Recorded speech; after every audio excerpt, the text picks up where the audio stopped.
नमस्कार दोस्तों।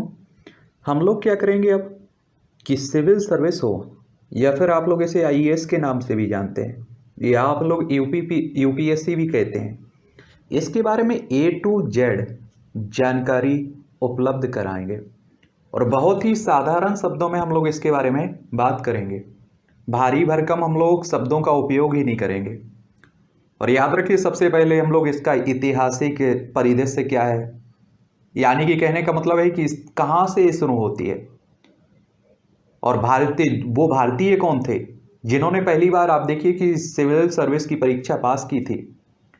और इसका संवैधानिक हम लोग एक तरह से बैकग्राउंड भी देख लेंगे कि संविधान में कहाँ इसे जगह मिली हुई है।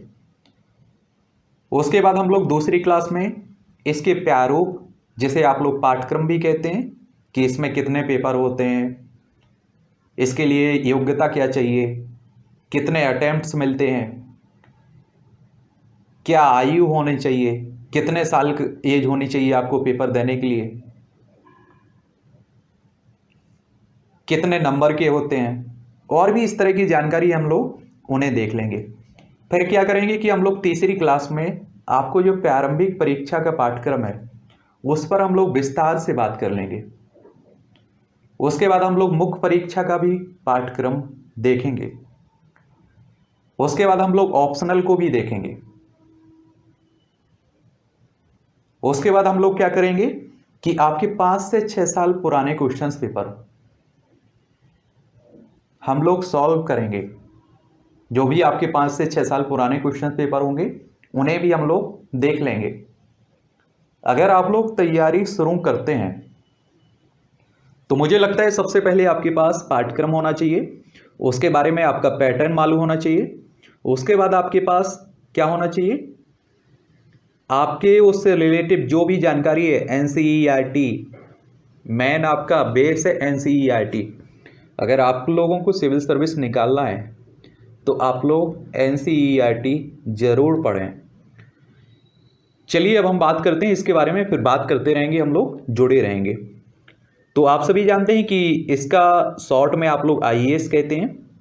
इसका पूरा नाम है इंडियन एडमिनिस्ट्रेटिव सर्विस, और इसे यूपीएससी भी कहते हैं, यूनियन पब्लिक सर्विस कमीशन। ठीक है। अगर हम लोग इसकी शुरुआत की बात करें तो आप सभी जानते हैं कि जब अंग्रेजों का हमारे ऊपर शासन था तो 1854 में इसकी शुरुआत होती है।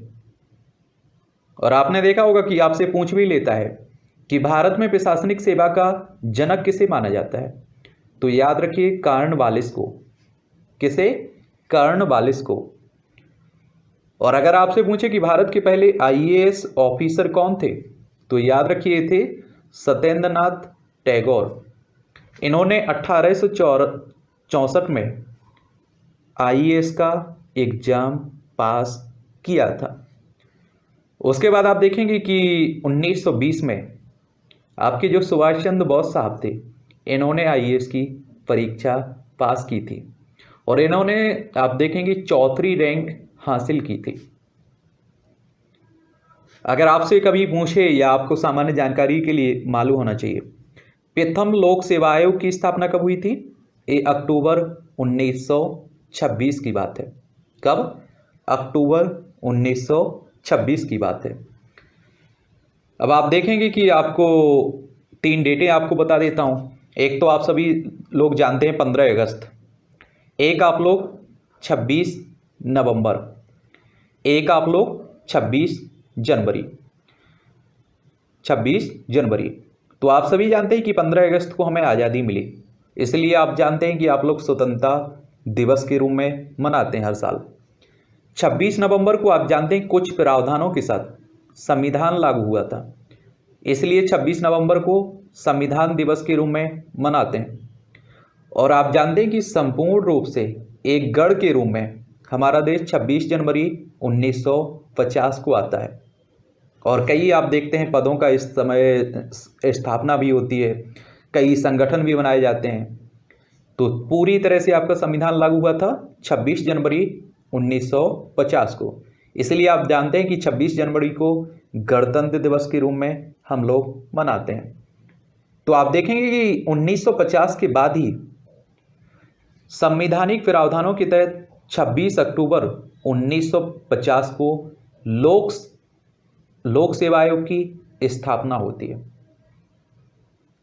आप देखेंगे कि 26 अक्टूबर 1950 को ही संविधान में इसे जगह मिलती है। किसे? आपकी यूपीएससी को। और आप देखेंगे कि आपका अनुच्छेद 315 से लेकर 323 तक ये आपका संघ लोक सेवा आयोग से ही संबंधित है।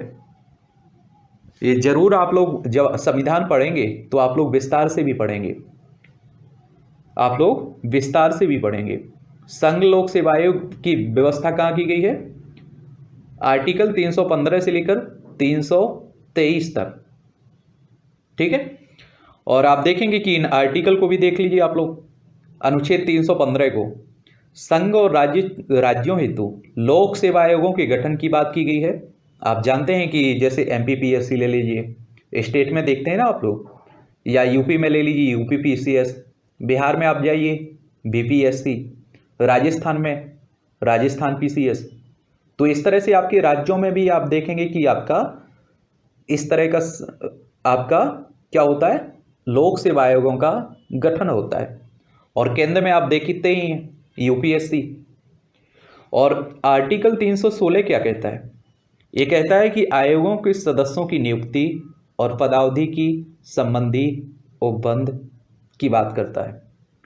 आप देखेंगे कि एक आयोग गठन होगा तो उसमें कुछ सदस्य और अध्यक्ष भी तो होंगे, तो उन्हीं सदस्यों की नियुक्ति और पदावधि की बात करता है आर्टिकल 316। अनुच्छेद 317 क्या कहता है? आयोग के किसी सदस्य को हटाए जाना और निलंबित किए जाने का जिक्र करता है कि इस आयोग में जो सदस्य हैं उन्हें हटाने की भी व्यवस्था होना चाहिए। समझ रहे हैं आप लोग? तो 317 आपका इस बारे में बात करता है। अनुच्छेद 318 क्या कहता है? ये कहता है कि आयोगों के सदस्यों व कर्मचारियों की सेवाओं की शर्तों के बारे में विनियमन बनाने संबंधी उपबंध की बात करता है, आर्टिकल 318। फिर आप देखेंगे कि अनुच्छेद 320 क्या कहता है? आयोग के कृत्य और कार्यों को वर्णित करना किया गया है। किसमें? आर्टिकल 320 में। आर्टिकल 321 क्या कहता है? लोक सेवा आयोगों के कृत्यों का विस्तार करने की शक्ति दी गई है इसमें। अनुच्छेद 322 में लोक सेवा आयोग के व्यय का वर्णन किया गया है, खर्च की बात की गई है। अनुच्छेद 323 लोक सेवा आयोग के प्रतिवेदन वर्णित की गई है। प्रतिवेदन से संबंधित अनुच्छेद 323 है। तो ये है आपका ऐतिहासिक बैकग्राउंड इसका, कि कहाँ से ये शुरू हुआ है और कहाँ कब इसे संविधान में एक तरह से जगह मिलती है। और आप सभी लोग भली भांति जानते भी होंगे कि आपका लोक सेवा आयोग एक संवैधानिक संस्था है। संवैधानिक संस्था का कहने का मतलब होता है कि संविधान के किसी आर्टिकल में उसका आप लोगों को उल्लेख देखने को मिलेगा या संविधान के हिसाब से उसकी स्थापना की गई है। ठीक है।